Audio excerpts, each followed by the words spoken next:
All right, so Andrew asked me just to say a few words about Algernon Swinburne and the poem that will be set to music as of next week, Super Flumina Babylonis, which I'm just saying in Latin because that's the original, and I'm sorry, it might sound pretentious, but that's how I wrote it throughout the text.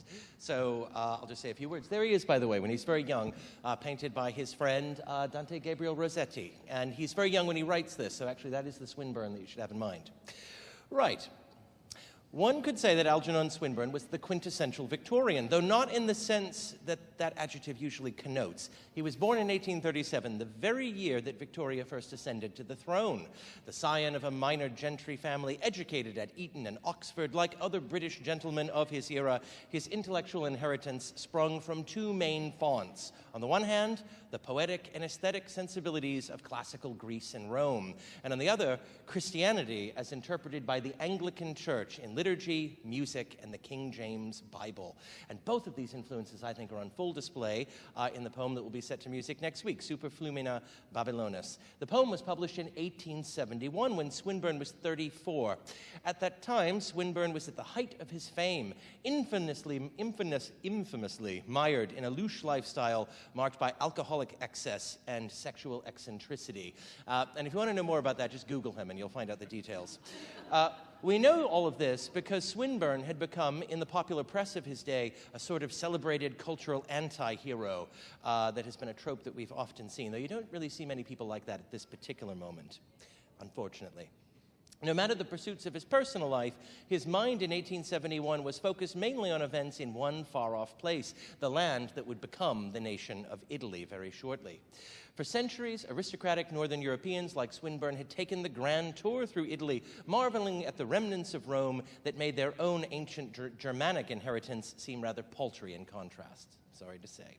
In the early 19th century, Roman motifs suffused the neoclassical architecture of Britain, the heroic painting and sculpture displayed at the Royal Academy, and even the pottery used on one's table.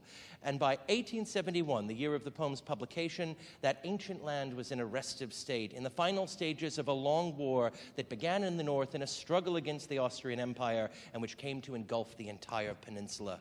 The British men and women of Swinburne's class, for them this was no mere colonial squabble. It was the triumph of classical liberty itself over despotism, a modern final chapter to that ancient Roman struggle.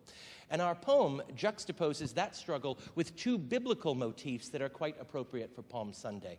The title of the poem comes from Psalm 137, which begins, "By the rivers of Babylon we sat and wept when we remembered Zion."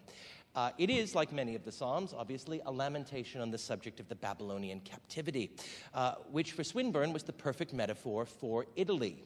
But for Swinburne, there's a more important metaphor for Italian suffering, and it runs as a theme throughout the poem, and that is the passion of Christ himself. Moreover, the promise of the resurrection he likewise imagined as the birth of the new Italian state. So very simply, if you are not comfortable with the intersection of religion and politics, don't come to church, I don't think. Let's just focus for a moment on a couple of verses. And I should note that Swinburne was known for his experimentation and his innovation in meter. And this poem is a good example of that. I have not been able to find a consensus on what the meter of this poem is. I think it is anapestic heptameters, which probably doesn't mean much to you. But it basically just means that there are three very light feet that are very happy, ba-bum, ba-bum, ba-bum, ba-bum, followed by three very heavy feet, bum, bum, bum, which you'll get as you read this. So that meter, by the way, is actually the meter for the night before Christmas. The night before Christmas, when all through the house. So that's the first part, and then it's going to get dark. So I'm just going to read through these three verses, and you'll get all these themes, I think. And sorry if I screw up the meter a little bit.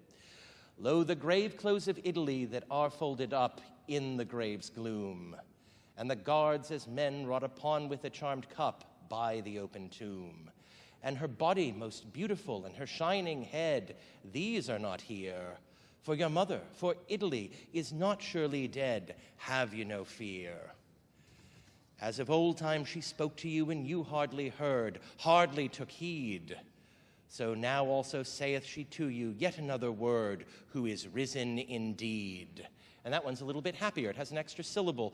And, of course, that quotation is quite familiar probably to everyone here, because on Easter we say, Christ is risen.